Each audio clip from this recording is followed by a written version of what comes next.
Oilers, you got a great offense with Connor McDavid. So I have them sweeping them.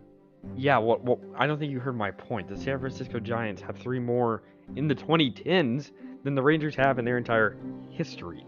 So, yeah. It's hard to get back and to get back-to-back wins, and I don't see the Lightning doing it here. So I have them losing to the Hurricanes in 6. We don't talk about the 2010s because the 2010s had the Astros, and if the Astros didn't happen, the Yankees would have won in 2017 with the Dodgers. He was close to Frank Reich, and they want Frank Reich back, so that's what they got. It's their discount Frank Reich. Kaprizov and the rest of this crew, Jordan Greenway, who doesn't get enough props. He definitely is somebody who needs to be mentioned more. Hi, this is Julie Dobbs. You're listening to Outsiders Opinions with Kevin and Austin. What's up, y'all? Welcome to our NBA Opinions of the Week. And now we got another Ja question. We talked about, could Ja save the Grizzlies? It looked like he was doing it. But now, Austin, do you want to break the bad news to people that haven't heard? He tore his labrum. I'm sure many of you have heard that. By the way, Kevin, this was his first year starting the 5-year extension. But he does lose some money not being on an All-NBA team this year. Interesting. Yeah, because the question for today, as you know from the title of the video to our listeners, is what to do with Ja. So yeah, my question, this one is what to do with Ja, and we really are comparing between Zion and Ja. And between those two, they have had, I'm not going to say similar careers to the start, but injuries have really derailed the beginning of their both careers. I'm curious, how many, because I haven't associated that with Ja, but I do think of that with Zion. I'm trying to see how many games. 61. So he's played 257 in his career. And how many is Zion?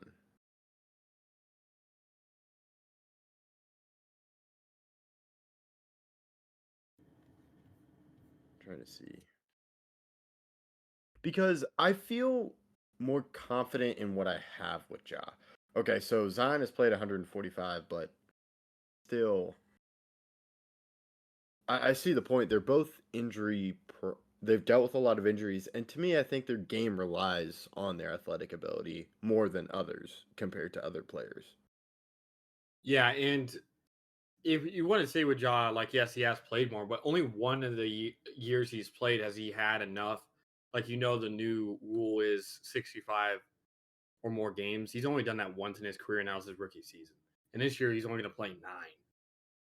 So Zion will catch up a little bit throughout the end of this year. Yeah, yeah. I think that's a fair point. With Ja, I just feel you kind of sit it out, but they are both on their max extensions, and there's really nothing you can do. But I think we saw what the Grizzlies have when he's healthy is a pretty good team. It's just dealing with that health, and then now I would keep Ja. I'm pretty high on Ja still, even with everything that's happened. I still think he's a great point guard. It's just it stinks that he's injured.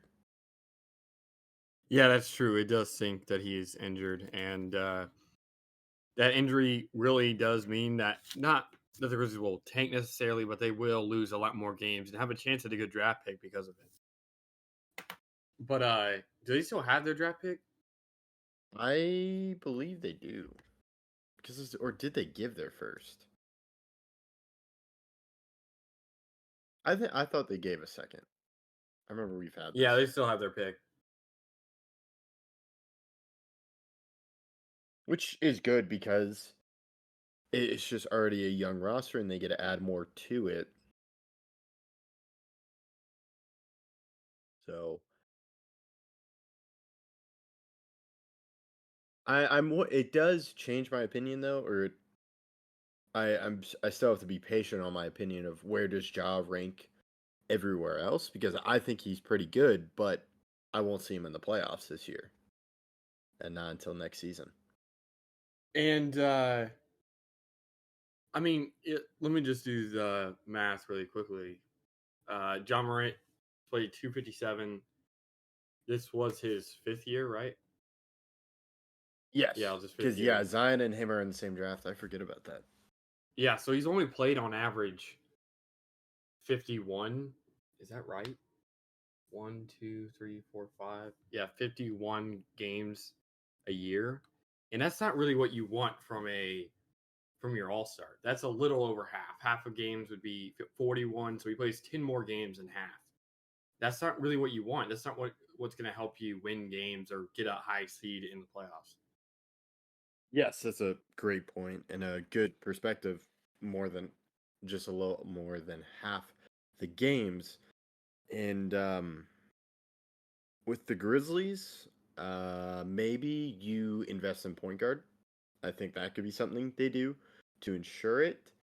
Uh, be, because you're gonna have to face an uphill battle if he's not healthy during the regular season, and I don't think you'd want to think about not having him for the playoffs because then your team's entirely different. So maybe some insurance is helpful because you see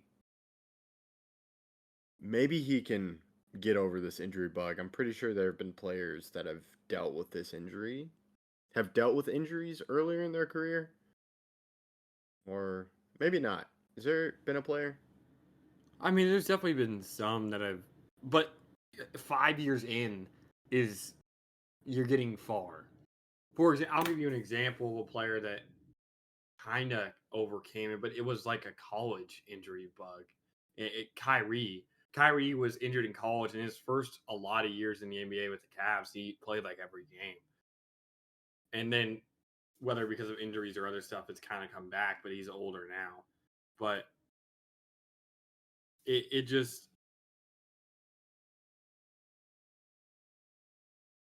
we're getting kind of to the point where this defines the player.